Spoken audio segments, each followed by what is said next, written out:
Welcome to History Hack. If you didn't know by now, we are the revolution.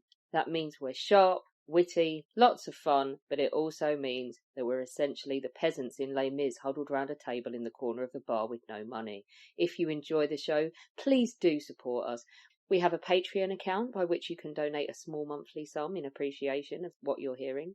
Alternatively, we have Ko-fi, in which you can just do a one-off donation as a thank you if you particularly enjoy a certain episode.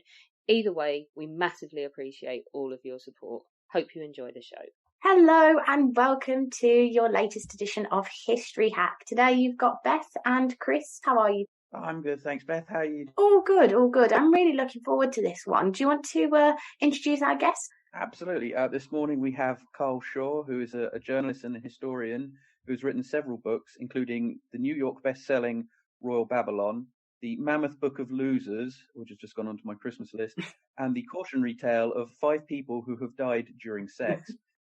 But he's here today to talk to us about his new book, The Killing of Lord George, A Tale of Murder and Deceit in Edwardian England. Karl, how are you doing? I'm fine, thank you. Lovely to be talking to you both. I must admit, the first time I read the title, actually several times I've read the title, I kept reading Lloyd George, which confused me for a bit. So a lot of people won't have heard who this is. So should we start off by explaining who Lord George Sanger was and what his background was? Yeah, he's one of those people who were once incredibly famous and a long time ago and now all but forgotten. He was born in 1825. He was the 6th of 10 children born to a travelling showman, and his father had actually fought in Nelson's navy in the Napoleonic War. But at the end of the war, like so many sailors who fought for the country, he found himself homeless, and so he tried his luck as a travelling showman, sort of tramping the countryside with a peep show on his back, which was a very basic form of entertainment. So little George, at the age of 5, was working with his father's show. And George, by his early teens, he was actually running his own one-man travelling show. During his life on the road, he endured incredible hardship and he experienced a great deal of violence and saw a lot of violence. And he was also at the receiving end of some of the worst prejudices that Victorian society could muster, because travelling showmen were seen as little more than criminals. But as a young man, George Sanger, he was a very tough, very resilient little guy, and he tried his hand at just about anything that would earn him a living. For a while, he was an acrobat. Then he became a magician, and then he married a lion tamer. And then eventually he reinvented himself as a travelling circus proprietor. And before very long, his name was known in every corner of the British Isles, and that was George Sanger. And because of this, as you say, sort of he develops himself into a bit of a celebrity of the time, doesn't he? He's very well known, I suppose, when in this period when your main forms of entertainment are things like travelling shows and travelling circuses. The people who run them must quite naturally become well known. That's absolutely right. Through the Victorian era and right up until the 1950s, in fact, the name Sanger ran through British circus like a stick of rock. Yeah. He really was the biggest name in British show business. Now, that might seem like a bit of an exaggeration because few people have heard of him today. But popular show business celebrity, it didn't begin with the music hall. It began with the circus. It was an age when people really didn't travel outside the hometown or village. And circus performers were quite often the only famous performers they'd ever see. And so George was the hardest working circus guy of the age. And it was his name that people saw on the circus wagons year in and year out. And his became the biggest brand name in show business because he toured relentlessly for 9 months a year, every year. And he did this for more than half a century. And he used to boast that there wasn't a town or village in the British Isles with a population of more than 100 people that he hadn't taken his circus to. So he did become incredibly famous. He performed for Queen Victoria at Balmoral. Oh, wow. He hobnobbed with the likes of the Prince of Wales. He loved to name drop and tell people that he was a friend of Abraham Lincoln, and that he taught Charles Dickens to ride a horse. But I've since learned that you had to take a lot of his tales with a pinch of salt because he was quite the storyteller. His wife was very famous too. She was the very first female lion tamer in the UK. He also toured Europe extensively as well, and so his fame extended well beyond Britain. And he became incredibly wealthy. He was probably the richest and most loved showman of the era. And he owned quite a formidable showbiz empire. He had 2 theatres in London, and he owned Britain's very first permanent seaside amusement park in Margate, which is now called Dreamland. Oh, wow. Oh, so even today, still quite far-reaching effects. And I love the fact that his wife was the first female lion tamer. I feel like they would have been like they'd have been like the Brad Pitt and Angelina Jolie of their day, I imagine. Sort of, but yes, but with lions. Yeah. And she was mauled quite badly several times in her career, but it was good news for circus day, because people love to go and see the sight of a bad mauling. As I read the book, he came across as quite a bit of almost a wheeler dealer, and he doesn't always have the best of luck with animals. What with the wolf pack that escaped through London, and he's had continual problems with animals. Yes, indeed. There really wasn't anything that he wouldn't do to promote himself. He once deliberately set free a pack of wolves onto the street of Lambeth, just so it would generate a news story. It wasn't quite as dangerous as he let on, because the wolves were relatively tame unless you didn't feed them. But he really was the master of audacious and spectacularly dangerous publicity stunts. He really was a wheeler dealer. He once hijacked a royal parade that was passing through London on the way to St. Paul's, and Queen Victoria was in the parade, and he just sort of muscled in there with one of his circus floats, and it featured his wife dressed as Britannia with an actual lion and a lamb at her feet, which he'd apparently raised them since they were very small, and so it sort of didn't kick off. And I said on another occasion he deliberately set wolves free in Lambeth, which wasn't. Health and safety was a bit different in those days, I guess. I mean, his wild animals would escape regularly, or they would tear the arm off one of the handlers. And his elephants frequently ran amok and created havoc. But it was always good publicity. In fact, one of George's most famous and most loved elephants was a bull called Charlie. And Charlie was a huge favourite, but one day Charlie killed his handler by trampling him to death, and then he went on the run at Crystal Palace. It turned out that the handler had mistreated Charlie the elephant. Charlie was getting revenge. Eventually, Charlie was sadly executed by a marksman, but it has to be said that George's pressing concern, apart from the loss of his favourite elephant, was posing for a photograph with the dead beast, so ensuring that it was in the papers the next day. Yeah. Turning every problem into an opportunity. Indeed, yeah. As you mentioned, Karl, obviously he was one of these great showmen, and as you said as well, doing this for over half a century. And there comes a time when every businessman must know his limits, and knows that it's time to maybe pass it on to someone else. And he does eventually retire, doesn't he, in the early 1900s, to Park Farm, I recall. Yes. And that's where he's spending most of his time, isn't it, in his retirement period? Yeah, sure. Park Farm in North London had been his winter quarters, where he kept his animals when he wasn't touring, and people travelling through East Finchley would occasionally be alarmed by the sight of elephants grazing in the local fields. And when he retired from show business, when he was in his 70s, this became his retirement home. And he lived there with several members of his extended family, including his granddaughter and a husband. And there were several farmhands and household servants working for George.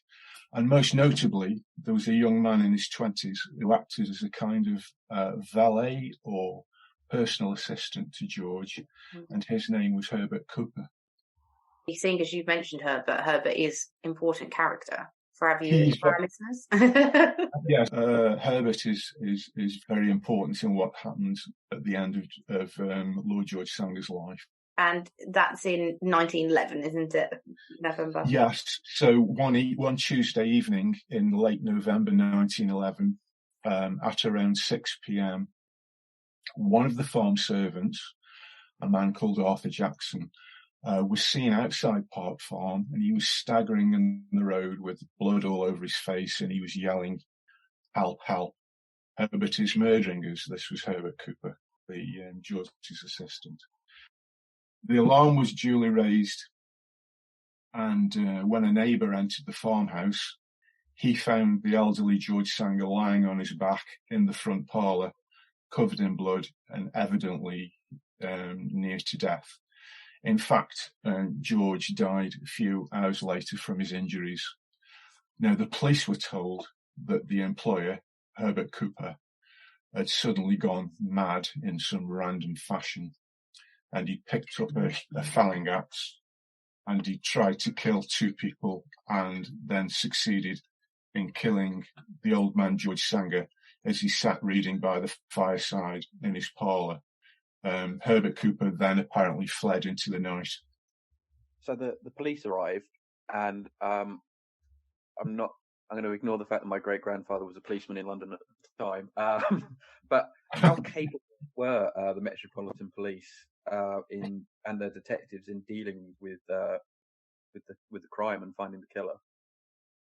Well, the 2 senior police detectives assigned to the case were very experienced men, and they were assumed to be among the very best that the Metropolitan Police could offer. And they had quite a large team of local officers working for them. But there had been something like a 2.5 delay in reporting the crime. And now this was later blamed on a number of factors. There was no phone at the farm. The first Bobby on the scene trusted a passing cyclist to get a message back to HQ. The cyclist rode off and was never seen again. When detectives finally arrived at the crime scene, they found it swarming with people. Word had got around, and there were several more members of George Sanger's family there. And because of the delay in reporting the incident, before any pursuit of the fugitive commenced in earnest, the supposed perpetrator, Herbert Cooper, he had a head start of more than 3 hours. So it wasn't the best start. Frankly, it was a bit of a farce. And that, unfortunately, set the tone for the whole investigation. It was a bit of a shambles. At this time, because obviously the main source of information is going to be the newspapers and so on, how was this reported in the press? Was it reported as, was it one of the big stories of the day? Oh yeah, the manhunt for George Sanger's killer, it was one of the biggest of the era. I mean, London was the world's most populous city, and it had around 7 million people, but cold-blooded murders were really rare. And the death of an internationally famous showman made the next day's newspapers and was received with horror and disbelief. The brutal slaying of a defenseless old man was one thing. The idea that it was done in his own home in a frenzied axe attack by a trusted employee was quite another. So the press really went to town. And it was reported that Park Farm was a total bloodbath. The press said that Herbert Cooper had rushed into the parlour armed with a razor in one hand and an axe in the other, and without warning had basically butchered everybody in the room, which was a complete fabrication, actually. There were various graphic descriptions in the press about how he rained blows at George Sanger's head with an axe. And pretty much all of the first newspaper reports claimed that the attack was completely motiveless and that Herbert Cooper had just suddenly become unhinged.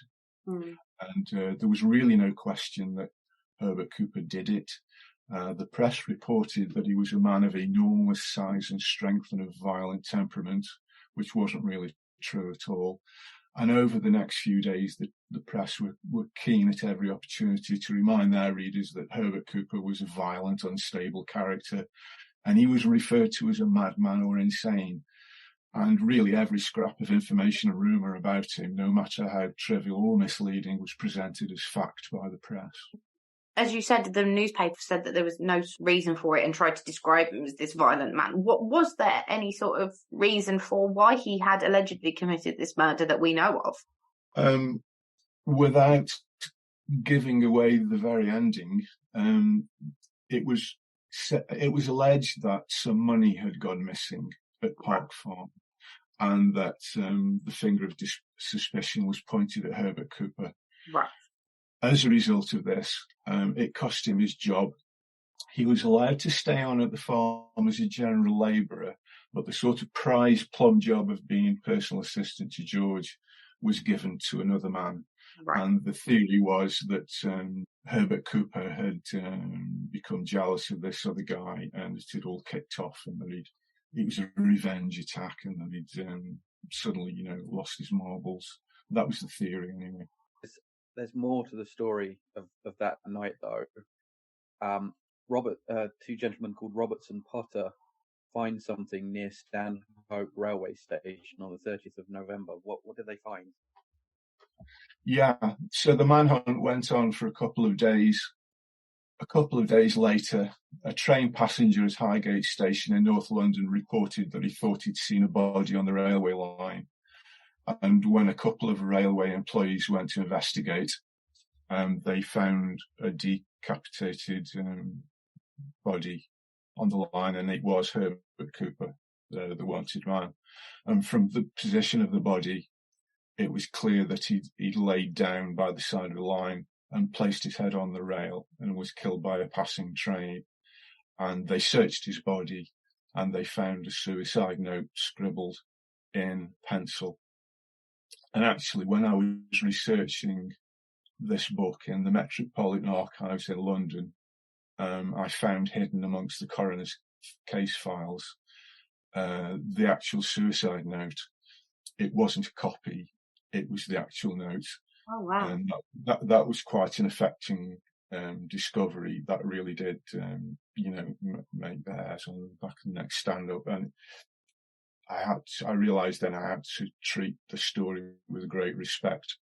So it sadly makes the whole thing more real. That there's that personal connection to the people in the event. It did, yeah. It very much did, yeah. With that note, I'm guessing obviously then that would have been used, you would hope, at the inquest into his death. But the inquest starts to show cracks in this story, doesn't it? Of, well, he's just murdered him in cold blood, and he's then committed suicide. The cracks start to show, don't they? The truth starts to appear, I suppose. It did, yes. No one was ever brought to trial for the murder of Joyce Sanger, obviously, because the supposed assailant, Herbert Cooper, had taken his own life. But there had to be a coroner's inquest, and that attracted huge international interest. At this inquest, the jury really had no hesitation in deciding that Herbert Cooper had murdered George Sanger with an axe. There were people there at the farm on the night of George's death who more or less stuck to the version of events that they told the police. But there were, in fact, quite a lot of contradictory statements. And it became clear that all was not quite as it seemed. The forensic evidence didn't really stack up either. But I think the police were, in fairness, a little bit overwhelmed by dealing with such a big name as Lord George Sanger. And I think they were very keen. There was a lot of pressure on to get a result as soon as possible. And his suicide, as far as the police, the press, and just about everyone else who'd been following the case was concerned, that was absolute proof that he did it. Although there was nothing incriminating in the suicide note, it was good enough. And there was no question that was the end of it. The man the man at whom the finger of suspicion was being pointed by everyone committed suicide within days of the supposed murder. So there really was an overwhelming temptation to presume his guilt and wrap the case up quickly without looking too hard at the evidence under the noses, I'm afraid. The police I can see on paper that it is quite an open and shut case. Witnesses claim man's come in, attacked him with an axe, man turns up dead. Open shut. Yes, it really was about that. And also, the Crown had a gentleman called Sir Bernard Spilsbury on their side, and his name crops up quite a lot during this era, and he was regarded as he was almost the Sherlock Holmes of the era. He was a forensic detective. And if Bernard Spilsbury said that George Sanger was hit over the head with an axe, then that was good enough for everybody. But since then, Bernard Spilsbury's reputation has been called into question in quite a few cases since. Including Dr. Crippen. Yes, indeed. That's the most famous one that he was involved in, and that is also not as straightforward as it seemed. I just wanted to touch on very briefly, with the suicide note, that, as you said, that you found the actual suicide note. Does Cooper actually write in the suicide note that he did it? Is that used as a sort of to add to this open and shut element of the case? Did he admit to actually killing Sanger?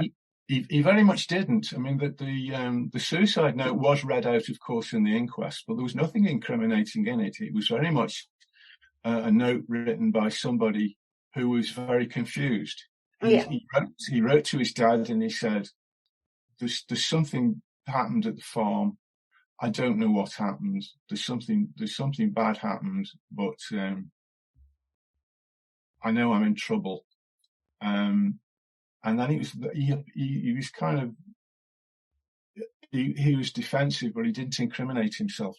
It very much seemed as though this was a man who was writing a suicide note, then laid his head on a railway line. I can't imagine what was running through his mind at the time, but he was clearly very distressed. But no, he didn't turn up to the murder. Right. Later on, one of Sanger's relatives, George Coleman, said that Cooper was, quote, more sinned against than sinning. So it would definitely seem like there's a lot more to this case than is believed, and maybe Henry is not as guilty. But I don't want to give away any spoilers, but it does appear that he's not as guilty as everyone at the time thought he was.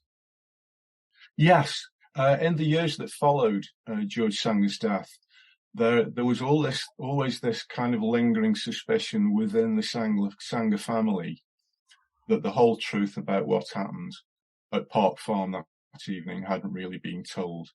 Now, there's a guy called George Coleman. He was the grandson of George Sanger, and he was also a very well-known circus performer. And Mr. Coleman was also one of those who thought there was something very fishy going on, because he knew Herbert Cooper, and he really couldn't imagine him wanting him to harm his grandfather. So in 1952, George Coleman published his autobiography, and in these memoirs, he revealed a family secret that had been told to him not long after his grandfather's death and had never previously been revealed. And the gist of it was that he had very good reason to believe that Herbert Cooper had been unjustly vilified. But 40 years had passed since the events at Park Farm, and the book and his comments sort of went under the radar. But I had access to something that George Coleman didn't, because after the coroner's inquest, the police files and everything else that was associated with the case was sealed from public view for 75 years. That was routine in murder cases. So I've been able to look at the police files and the inquest transcripts with fresh eyes. I could tell from the binding. I mean, so these files would have been available to the public from about 1986, but I could tell from the bindings. I would guess that I was probably the first person that had seen them for more than 100 years, actually. And so when I set out to research George Sanger, it was really to write a book about his amazing life. I didn't know that I'd got a true crime story on my hands. I hadn't really thought much about his death, except that it was this strange and tragic footnote, and I really didn't expect to find anything revelatory. But at the National Archives, as I said, I judged the condition of the files. I was the first to look at them.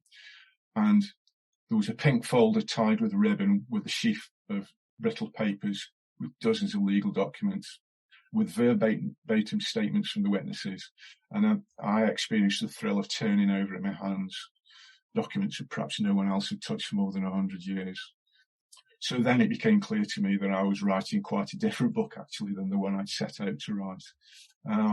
I won't give away the ending, but I think anyone reading it will find it as shocking as I did. It's very clear that the police and everyone else got it wrong. And actually, I was talking about this to a member of the national press, a crime writer, a couple of weeks ago, who, he reads these kind of books all the time. He told me he thought it was the most obvious miscarriage of justice he'd ever come across. Yeah, I must admit, when I read it, when I was doing the prep for this and reading the book, I was riveted. It was a really interesting case, and like you said, it does look like the police have gone for almost the easy option of like, there we go, done, it's all over, but without doing any proper police work, as it were. Yes, I'm afraid that was the case, and I think there's compelling evidence in the book to suggest that was the case. Yeah. So, if anyone who's listening wants to find out more, and you really should, because it's actually a really interesting case, you can buy Karl's book. Karl, would you mind reminding our listeners the title of your book and where they could get it? It's called The Killing of Lord George, and it's available from all of the usual suspects online or on the high street. And I'll speak to the powers that be to see if we can get it on the History Hack online bookshop as well. That way, we can stop Amazon from firing rockets into space. Karl gets some more money, we get a small slice, and you get a brand new book. Lovely. Yeah. It's been great speaking to you about this. This is really interesting story. My pleasure. Thank you so much, Karl. Our incredible guests give us 45 minutes of their time to join us and talk about their work or their new book. This is just a small taster. As a result, we have launched our very own bookshop on bookshop.org, where you can find our guests' latest books, you can support them, and you can support us on History Hack. 10% of every sale via our bookshop supports the podcast and allows us to keep going and bring you more top-of-the-line guests. You can find our bookshop at bookshop.org/shop/History Hack, or search for us in the shop section. Thank you so much for your continued support. We really appreciate our listeners and supporters. So make sure you get down to the bookshop and grab yourselves a new book.